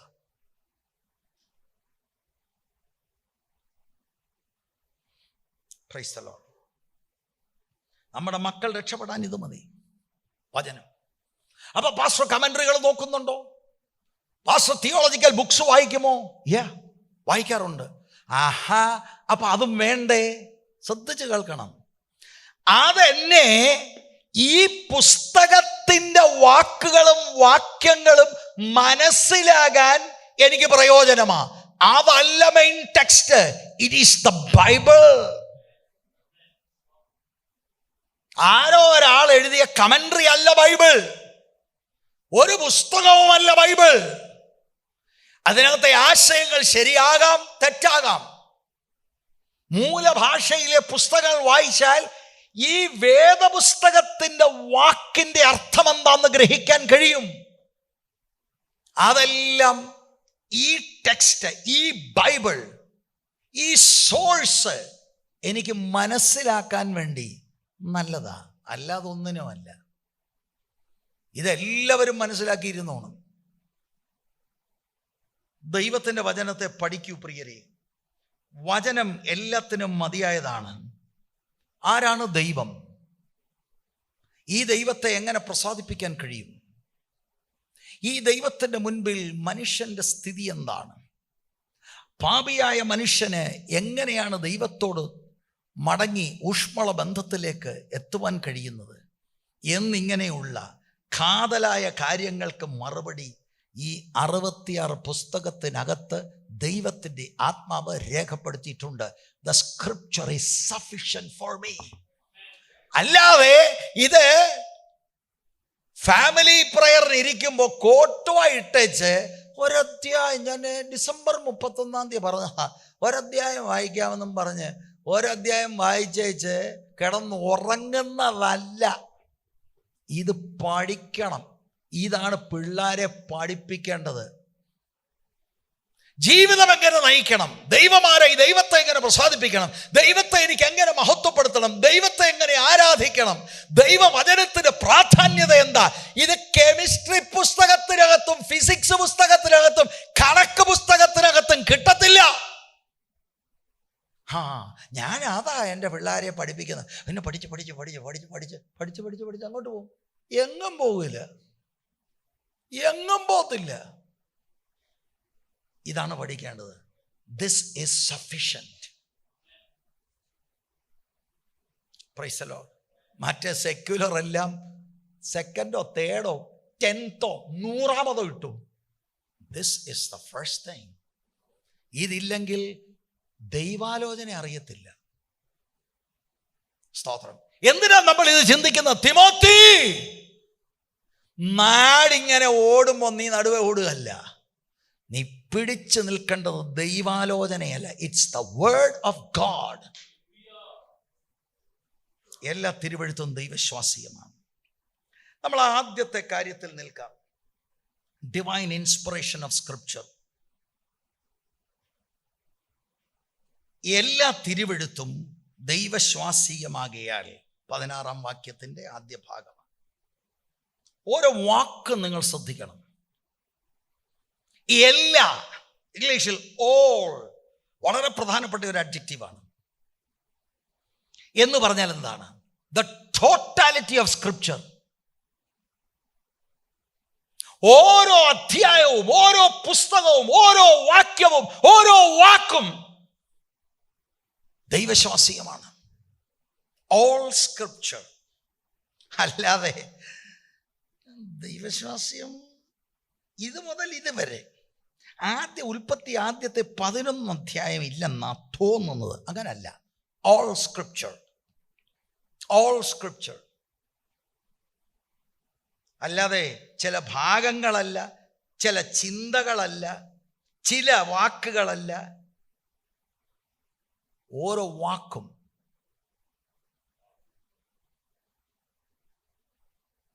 എന്താ? Every jot and tittle. ചെറിയൊരു കോമ പോലും ഗ്രീക്കിലെ ഏറ്റവും ചെറിയ വാക്കാണ്. It is inspired, it's God breath. ഇതാണ് നമ്മുടെ പിള്ളേർ വായിക്കാതെ ഇരിക്കുമ്പോൾ മാതാപിതാക്കൾ 4 കെമിസ്ട്രിക്ക് ഒരു 1/2 മാർക്ക് കൂടെ ഉണ്ടായിരുന്നെങ്കിൽ. ഞാൻ ഒരിക്കലൊരു വീട്ടിൽ ചെന്നപ്പോൾ വളരെ ദുഃഖത്തിലിരിക്കുക. ഒരു ഉന്നത ജോലിയുള്ള ആളാണ്. ഞാൻ ചോദിച്ചു, എന്താ സാറേ? 93 മാർക്കേ ഉള്ളൂ. അയാളോട് എന്താണ് നമ്മൾ പറയേണ്ടത്? എന്താണിപ്പോൾ അദ്ദേഹത്തോട് പറയേണ്ടത്? നമ്മുടെ ഉപദേശമൊന്നും അദ്ദേഹത്തിന് ദഹിച്ചില്ല കേട്ടോ. നമ്മുടെ കൂടെ ഒന്നും അദ്ദേഹം നിന്നില്ല. സംഭവം വലിയ സംഭവമൊക്കെയാണ്. സ്തോത്രം. ഉൽപ്പത്തി 1:1 മുതൽ വെളിപ്പാട് പുസ്തകം 22 അതിൻ്റെ ഏറ്റവും അവസാനത്തെ വാക്യം verse 21, the grace of the Lord Jesus be with all the saints, amen. അത് മുഴുവനും Genesis 1:1 to Revelations 22:21 God breathed. Oh, we should value the book. പണ്ട് ഒരു മഹാനായ വ്യക്തി മരിക്കാൻ കിടക്കുക കേട്ടോ. മരിക്കാൻ കിടന്നപ്പോൾ തന്നെ സെക്രട്ടറിയോട് പറഞ്ഞു, ബ്രിങ് മീ ദ ബുക്ക്. പുള്ളിക്ക് thousands of books വോളിയം ഉള്ളത്. സെക്രട്ടറി ചോദിച്ചു, ഏതാ സാർ ഉദ്ദേശിച്ചത്? അയാൾ പറഞ്ഞു, I said the book. There is only one book. ഇതിനോട് കിടപിടിക്കാൻ ഇതിന് തുല്യമായി ഉലകത്തിൽ ഒരു പുസ്തകമില്ല, ഒരു മതഗ്രന്ഥവുമില്ല. There is only one book where God has spoken. ദൈവത്തിന് മനസ്സ് വെളിപ്പെടുത്തിയിരിക്കുന്ന ഒറ്റ പുസ്തകമേ ഉള്ളൂ. വിശുദ്ധ വേദപുസ്തകമാണ്. വേദപുസ്തകത്തിന് അതിൽ തന്നെയുള്ള സാക്ഷ്യമാണ് എല്ലാ തിരുവെഴുത്തും ദൈവശ്വാസികമാണ്. നോക്കിയേ, എല്ലാ തിരുവെഴുത്തും, പഴയ നിയമവും പുതിയ നിയമവും എല്ലാം തിരുവെഴുത്തുകൾ എന്നുള്ളത് 14-ാം വാക്യത്തിൽ നമ്മൾ കണ്ടിട്ടുണ്ട്. അവിടെ പഴയ നിയമമാണ് ഉദ്ദേശിച്ചത്. എന്നാൽ 16-ാം വാക്യത്തിലേക്ക് വരുമ്പോൾ പഴയ നിയമവും പുതിയ നിയമവും രണ്ടും കൂടെ ഉൾപ്പെടുത്തിയാണെന്ന് നമുക്ക് മനസ്സിലാക്കാൻ കഴിയും. സ്തോത്രം. അല്ല, ഇന്നലെ എന്നോട് പുള്ളിക്കാരത്തി ഒരു സ്വപ്നം കണ്ടെന്ന് പറഞ്ഞായിരുന്നു. അത് ഗോഡ് ഇൻസ്പയർഡ് അല്ല, വചനം പോലെ. മനസ്സിലായോ? ദൈവവചനത്തെ ഒരാളുടെ സ്വപ്നമോ ഒരാളുടെ ഒന്നും കൊണ്ട് റീപ്ലേസ് ചെയ്യാൻ കഴിയത്തില്ല. എനിക്കൊരു ഫീലിംഗ്, എനിക്കൊരു മിസ്റ്റിക്കൽ അനുഭവം, എനിക്കൊരു അനുഭൂതി, ഇതെല്ലാം ദൈവം തരത്തില്ലെന്നല്ല പറഞ്ഞത്. God inspired only the book. മറ്റേതിനെല്ലാം ചിലത് ശരിയായിട്ടുള്ളതുണ്ട്, ചിലത് അല്ലാത്തതുണ്ട്. പക്ഷേ ഈ ബുക്കിനെ റീപ്ലേസ് ചെയ്യാൻ, ബൈബിളിനെ റീപ്ലേസ് ചെയ്യാൻ ഇതിനൊന്നും കഴിയത്തില്ല. All scripture is God breathed. എല്ലാ ബുക്കും, എല്ലാ അധ്യായങ്ങളും, എല്ലാ വാക്യവും, എല്ലാ വാക്കും, എല്ലാ ലെറ്ററും ഇൻസ്പയർഡ് ബൈ ഗോഡ്. ദൈവം പറഞ്ഞത് മാത്രമാണ് രേഖപ്പെടുത്തിയിരിക്കുന്നത്. സ്തോത്രം. ഓ, ഞാൻ ഉൽപ്പത്തി പുസ്തകം വായിച്ചപ്പോൾ ഇന്നൊരു ജനിപ്പിച്ച് അതാ ബുക്കിനൊരു ഒന്ന് എഴുതിയെന്നേ ഉള്ളൂ. No, it is God inspired. അയ്യോ, അതിനകത്ത് ഇപ്പൊ ആ ഓരോ ആളിന്റെ പേര് നിങ്ങൾ പരിശോധിച്ചാൽ അതിന്റെ പിൻപിൽ ഒരു ദൂതുണ്ട്. ദൈവത്തിന് നമ്മളോട് കമ്മ്യൂണിക്കേറ്റ് ചെയ്യാൻ ഒരു വലിയ ദൂതുണ്ട്.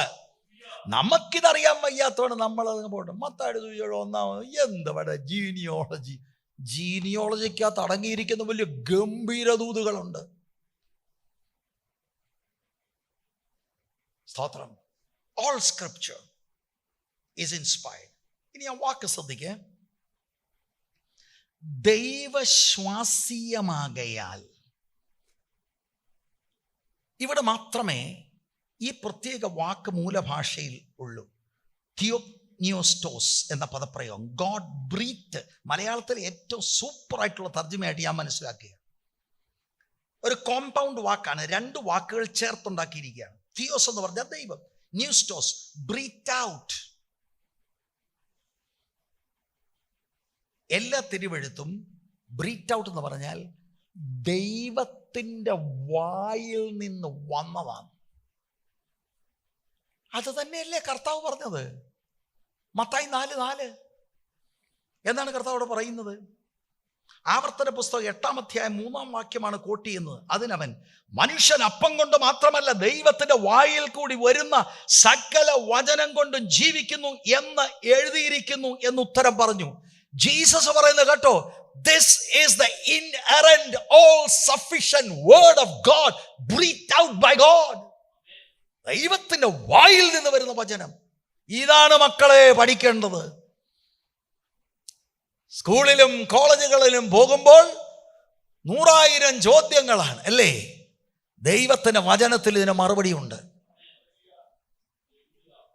ഏതെങ്കിലും ആരെങ്കിലും ഒരു ബലഹീനൻ പറയുന്ന ഏതാണ്ടൊന്ന് കേട്ട ഉടനെ അയ്യോ ഞാനെല്ലാം എനിക്ക് വിശ്വാസമൊന്നുമില്ല, എല്ലാം പോയി. അതെന്താണെന്നറിയാമോ? ഉണ്ടായിരുന്നുവെന്ന് തോന്നുന്ന വിശ്വാസം what's not grounded in the word of God.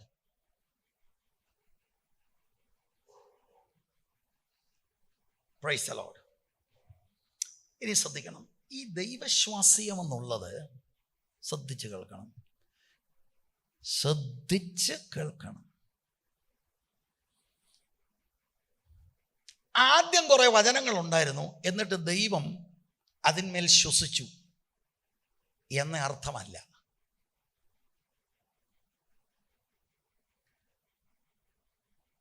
വചനം എഴുതിയ എഴുത്തുകാരെ ശ്വസിച്ചു എന്നതല്ല. He didn't breathe into them. God breathed out the word of God. ദൈവമാണ് ഇതിന്റെ സോഴ്സ്. ദൈവമാണ് ഉത്ഭവം. ദൈവത്തിന്റെ മനസ്സിലാണ് ഇത് ഒറിജിനേറ്റ് ചെയ്തത്. God breathe it out.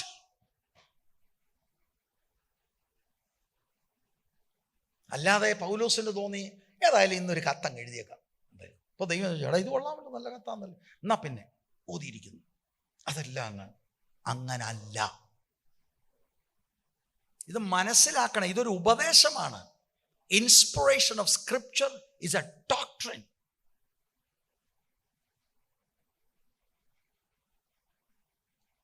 അല്ലാതെ ദൈവം മത്തായിയുടെ മേലും മർക്കോസിന്റെ മേലും ലൂക്കോസിന്റെ മേലും യോഹന്നാനെ ഒന്നും ഇൻസ്പയർ ചെയ്തെന്നല്ല. അവര് റെക്കോർഡ് ചെയ്ത ടെക്സ്റ്റാണ് ഇൻസ്പയർഡ്. ഈ ബിബ്ലിക്കലായിട്ടുള്ള എഴുത്തുകാരെ ആത്മാവ്, the Holy Spirit carried them along എന്നാണ് പീറ്റർ പറയുന്നത്. അവരിൽ നിന്ന് വന്ന ആ പ്രൊഡക്റ്റ്, ആ കണ്ടന്റ്, അവരെന്ത് എഴുതി, അതാണ് ദൈവത്തിന്റെ വായിൽ നിന്ന് വന്നത്. നിങ്ങൾ ശ്രദ്ധിക്കുന്നുണ്ടോ? ബൈബിൾ എഴുത്തിൽ 2 ഓഥേഴ്സാണുള്ളത്. ഡ്യുവൽ ഓഥർഷിപ്പ്. ഒന്ന് പ്രൈമറി ഓഥർ. പ്രൈമറി ഓഥർ ദൈവമാണ്. സെക്കൻഡറി ഓഥർ മനുഷ്യരാണ്. ദൈവത്താൽ തിരഞ്ഞെടുക്കപ്പെട്ട മനുഷ്യർ. എല്ലാ ബൈബിളിലെ പുസ്തകത്തും ഇതാണ് നമ്മൾ മനസ്സിലാക്കേണ്ടത്. There is a primary author who is God, the Holy Spirit. Secondary author human ഓഥറാണ്. അവരെയാണ് ദൈവം കരങ്ങളിലെടുത്ത് ഈ വാക്യങ്ങൾ, ചാപ്റ്ററുകൾ ഒക്കെ എഴുതുവാൻ ഉപയോഗിച്ചത്. ഇത് മറക്കരുത്. ഈ biblical authors, secondary authors, primary ഓഥറാകുന്ന ദൈവം അവരുടെ മേൽ മൂവ് ചെയ്ത് അവരെ കൊണ്ട് എന്ത് എഴുതിക്കാൻ ആഗ്രഹിച്ചുവോ അതെല്ലാം അവിടുന്ന് എഴുതിപ്പിച്ചു. സ്തോത്രം. അത് വളരെ കൃത്യമായിട്ട് മനസ്സിലാക്കണം. കാരണം ഒരുപാട് പേര് ചിന്തിച്ചിരിക്കുന്നത് കേട്ടെഴുത്ത് സിദ്ധാന്തം എന്നൊരു സിദ്ധാന്തമാണ്. അതെന്താണ്? Dictation theory. പൗലോസ് ഇങ്ങനെ ഒരു ദിവസം ഇങ്ങനെ ഇരിക്കുകയായിരുന്നപ്പോൾ പെട്ടെന്നൊരു അനുഭവം ഉണ്ടായി. കൈയെടുത്തു, ഇങ്ങനെ എഴുതിക്കൊണ്ടിരിക്കുക. കാരണം അല്ല, സ്റ്റെനോഗ്രാഫർ അല്ല. പണ്ട് കാലത്ത് അറിയാമല്ലോ, ഡിക്റ്റേഷൻ എടുക്കുക എന്നിട്ട് എഴുതുക. അങ്ങനെ ദൈവം ഇങ്ങനെ പറയാണ്, തിമോത്തിയോസ് നിജപുത്രനാ. ഒരു മിനിറ്റ്. അങ്ങനെ അല്ല. It is not dictation. കൃത്യമായിട്ട് മനസ്സിലാക്കണം. ഒരുപാട് ആളുകൾ തെറ്റിദ്ധരിച്ചിരിക്കുന്ന അങ്ങനെയൊക്കെയാണ്. എല്ലാ വാക്കുകളെയും ദൈവം ഇങ്ങനെ എഴുത്തുകാർക്ക് ഡിക്റ്റേറ്റ് ചെയ്തെന്നും ഈ എഴുത്തുകാർ റോബോട്ടുകളായിരുന്നു എന്ന് പറഞ്ഞാൽ ഇതങ്ങോട്ട്, ആ സമയം അങ്ങോട്ട് കഴിയുമ്പോൾ പൗലോസ് എന്തുണ്ടായി എനിക്കറിയത്തില്ല, എന്തുകൊണ്ട്, തേണ്ട 2-3 ലേഖനം കിടക്കുന്നു, ഞാൻ എഴുതി. നോ. അവരിങ്ങനെ ഒരു ട്രാൻസിലായി. നോ, അങ്ങനെയല്ല ബൈബിൾ.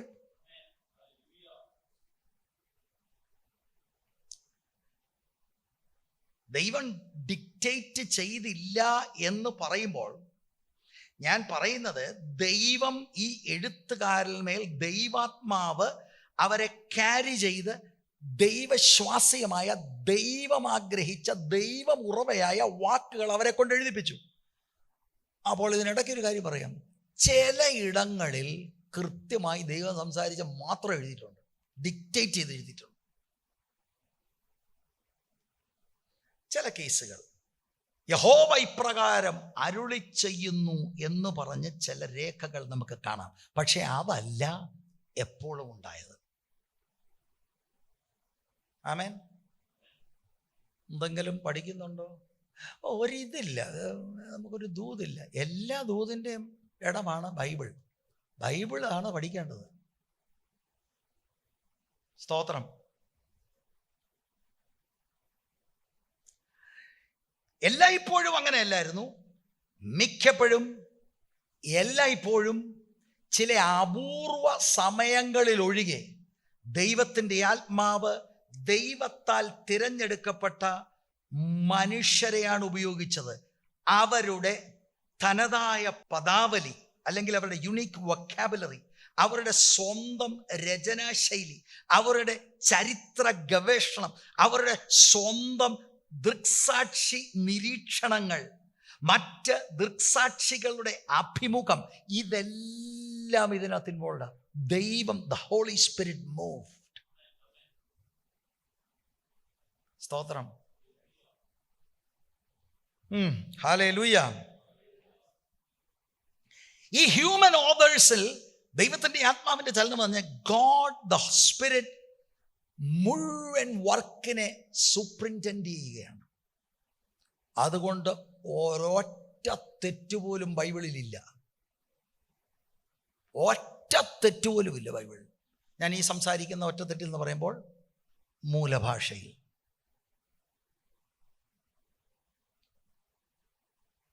നമ്മുടെ കയ്യിലുള്ള ഈ ബൈബിൾ എത്ര അമൂല്യമാണ്, അതുല്യമാണ്, അത്ഭുതകരമായൊരു പുസ്തകമാണ്. നമുക്കിതിൻ്റെ വില മനസ്സിലായിട്ടില്ല. എന്നോട് ഇതിനകത്തുനിന്ന് കർത്താവ് എത്ര ഹൃദ്യമായിട്ട് ഇടപെട്ടിട്ടുണ്ട്. ഈ 2 തിമോത്തി 3 പ്രവചനമായിട്ടാണ് ഒരു 9-10 മെസ്സേജുകൾ ഇവിടെ പറഞ്ഞത്. നേരായിട്ട് 9-10 പ്രസംഗം ഉണ്ടായിരുന്നു. സ്തോത്രം. ഇത്രയും ഞാൻ പറഞ്ഞതിൻ്റെ അർത്ഥം ഇതേ ഉള്ളൂ. ഈ ബിബ്ലിക്കൽ റൈറ്റേഴ്സ് എഴുതിയത് മുഴുവനും അവര് സ്വന്തമായിട്ട് അതുകൊണ്ട് ചെയ്തതല്ല. God moved on them. It's God's spirit doing it. God breathed it out. God spoke it out. God is the origin. God is the source. Ultimate author of all scriptures ദൈവമാണ്. ദൈവത്തിന്റെ മനസ്സിലാണ് ഈ തിരുവെഴുത്തുകളെല്ലാം ഒറിജിനേറ്റ് ചെയ്തത്. Price the Lord. ഇതിന് ഒരു ഉദാഹരണം എനിക്ക് നല്ലതെന്ന് തോന്നിയത് പറഞ്ഞ് ഞാൻ ഇപ്പോഴത്തെ ഈ ഒരു സെഷൻ നിർത്താം. ഇത് ശ്രദ്ധിച്ച് നിങ്ങൾ കേൾക്കണം. എന്ത് കൺഫ്യൂഷൻ ഉണ്ടെങ്കിലും മാറും. എനിക്കിത് നല്ലതെന്ന് തോന്നി. ഡൊണാൾഡ് ഗ്രേ ബാൺഹൗസ് അറിയാമോ? അദ്ദേഹം ഒരു പ്രസ്ബിറ്റേറിയൻ പ്രീച്ചറാണ്. ദൈവം വളരെ ശക്തമായി ഉപയോഗിച്ചൊരു ദൈവദാസൻ. ഈ ഡിവൈൻ ഇൻസ്പിറേഷനെ കുറിച്ച് പറയാൻ അദ്ദേഹം ഒരു ബിബ്ലിക്കൽ ഉദാഹരണം എടുത്തു. ഇത് കേൾക്കണം. അതെൻ്റെ ആഗ്രഹം. ഞാൻ അതിൻ്റെ ഇംഗ്ലീഷ് വായിക്കാം, മലയാള തർജ്ജിമയും തരാം. കാരണം മലയാളമൊക്കെ എത്ര ഞാൻ തർജ്ജിമ ചെയ്താലും ഭാഷയെക്കുറിച്ച് വേണ്ട അറിവില്ലാത്ത എന്നെക്കൊണ്ട് അത് പര്യാപ്തമല്ല. ശ്രദ്ധിച്ച് കേൾക്കണം. Just as the Holy Spirit came upon the womb of Mary, so he came upon the brain of Moses, David, Isaiah, Paul, John, and the rest of the writers of divine library. ഇനിയുണ്ട്. ഇത് തുടക്കമാണ്. അപ്പോൾ അത്തരത്തിന് മലയാളം പറയാം. പരിശുദ്ധാത്മാവ് മറിയത്തിൻ്റെ ഗർഭപാത്രത്തിൻ്റെ മേൽ വന്നതുപോലെ അവനൊരു മോശ, ഒരു ദാവീദ്, ഒരു യെശയ്യാവ്, ഒരു പൗലോസ്, ഒരു യോഹന്നാൻ തുടങ്ങി ദിവ്യ ഗ്രന്ഥശാലയുടെ മറ്റ് എഴുത്തുകാരുടെ തലച്ചോറിൽ വന്നു.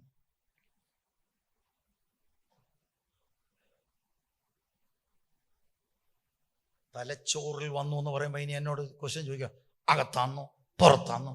ഇതൊരു അനാലജിയാ മനസ്സിലാക്കാൻ. Just like the Holy Spirit moved upon the womb of Mary. അടുത്തത്, the power of the highest overshadowed them, therefore the holy thing which was born of their minds is called the Holy Bible, the Word of God. അത്യുന്നതന്റെ ശക്തി അവരെ നിഴലിച്ചു. അതിനാൽ അവരുടെ മനസ്സിൽ നിന്ന് ജനിച്ച ആ വിശുദ്ധ വസ്തുവിനെ വിശുദ്ധ ബൈബിൾ എന്ന് വിളിക്കുന്നു. ദൈവത്തിന്റെ മാറ്റമില്ലാത്ത വചനം. ഓ, എന്ത് നല്ല ഉദാഹരണമല്ലേ മനസ്സിലാക്കാൻ.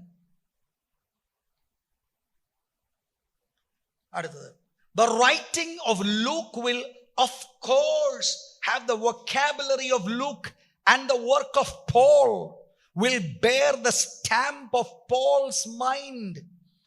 ലൂക്കായുടെ എഴുത്തിന് ലൂക്കോസിന്റെ പദാവലി ഉണ്ടായിരിക്കും.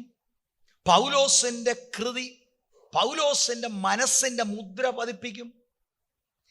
എന്നിരുന്നാലും കർത്താവായ യേശുവിന്, അത് ശ്രദ്ധിക്കണേ, അമ്മയുടെ കണ്ണുകളോ അവളുടെ അതേ നിറവും ഘടനയുമുള്ള തലമുടിയോ ഉണ്ടായിരുന്നിരിക്കാൻ സാധ്യതയുള്ളത് അതേ രീതിയിൽ മാത്രമാണിത്.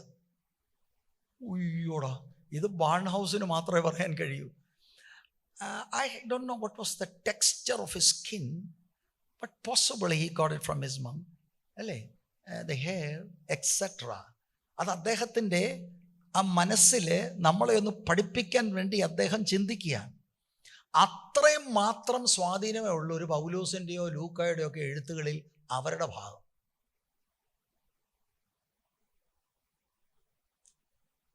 He did not inherit her sin because the Holy Spirit has come upon her.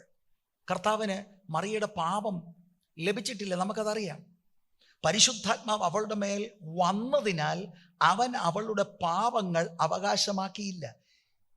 ഇതെങ്ങനെ എന്ന് ചോദിച്ചാൽ ദൈവം പറയുന്നു എന്നതായിരിക്കും ഉത്തരം. That's all.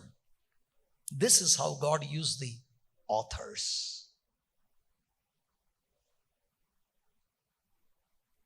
The living word, Jesus, വരുവാൻ വേണ്ടി ആത്മാവ് മറിയത്തിൻ്റെ മേൽ നിഴലിട്ടു. അതുകൊണ്ട് മറിയയുടെ ഫോൾസോ കുറവോ ഒന്നും ജീസസിൽ വന്നിട്ടില്ല. The Holy Spirit protected.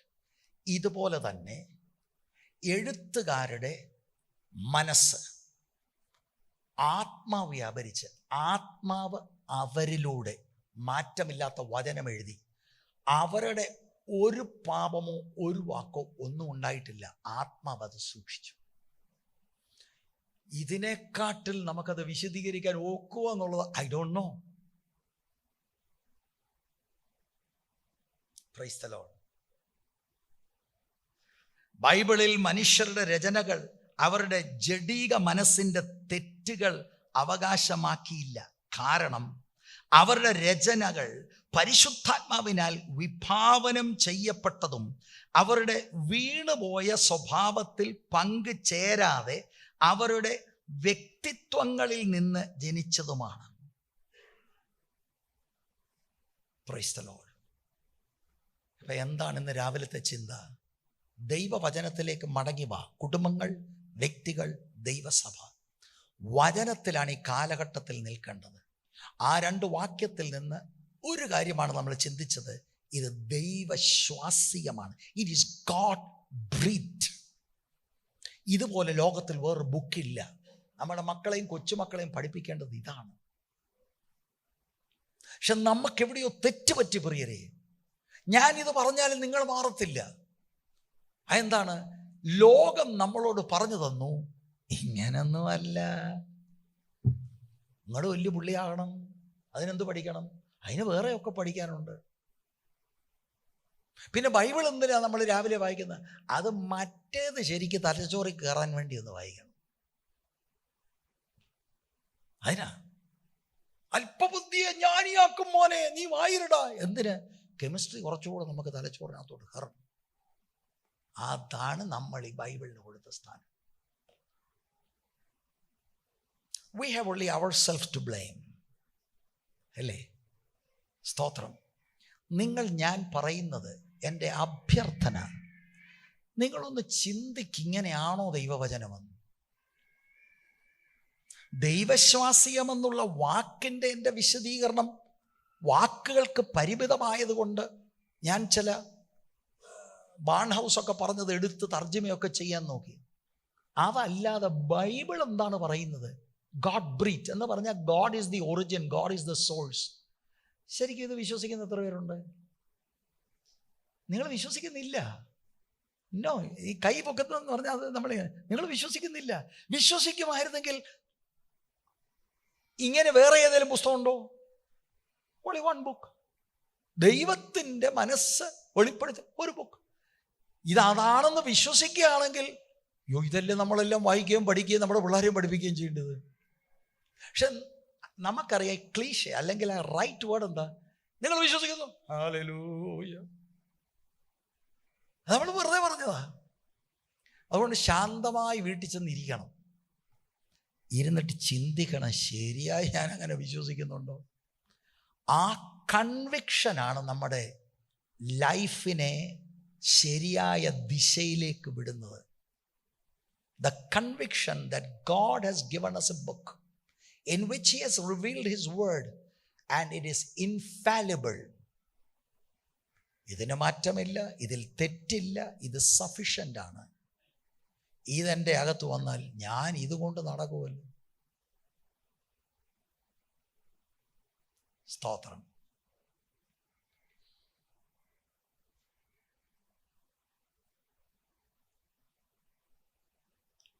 രണ്ട് കാര്യം കൂടെ ഒന്ന് പറയാം.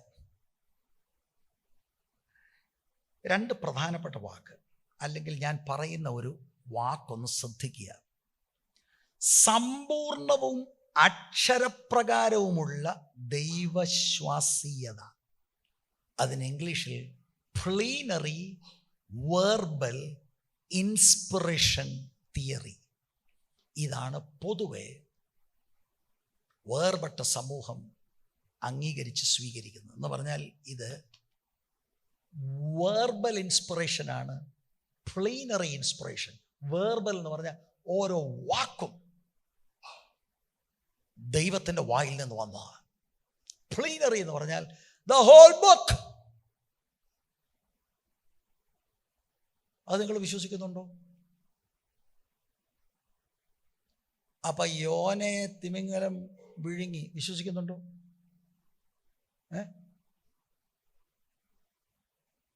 നോഹയുടെ കാലത്ത് ഒരു വലിയ ഫ്ലഡ് വന്നു, മനുഷ്യരാശിയല്ല 8 പേരൊഴികെ എല്ലാവരും നശിച്ചു. വിശ്വസിക്കുന്നുണ്ടോ? എന്ത് ഈ പുസ്തകം പറയുന്നത് വിശ്വസിക്കും? Plenary. The whole book is inspired. Verbal, each word is inspired by God. It's breathed out by God. സ്തോത്രം. 6 ദിവസത്തെ ക്രിയേഷനും ആദം ഹവ്വാമാര് ചരിത്ര വ്യക്തികളാണ്. അതുപോലെ ലോകവ്യാപകമായിട്ട് ഒരു ഫ്ലഡ് ഉണ്ടായി.